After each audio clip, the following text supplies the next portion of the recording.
Bazen rüzgarın saçımı dağıtmasına, yağmurun yüzümü ıslatmasına, birilerinin kalbimi kırmasına izin veririm.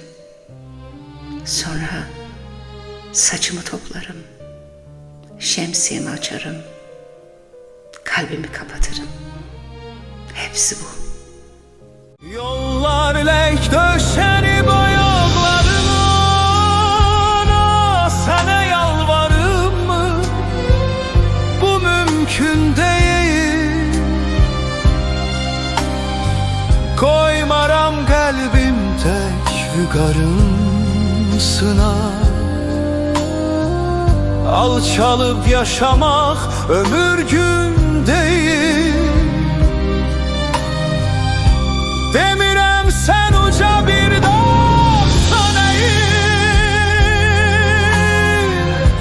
demirem kalıptır elacım sana. Ne sende mehabbet kara pul değil,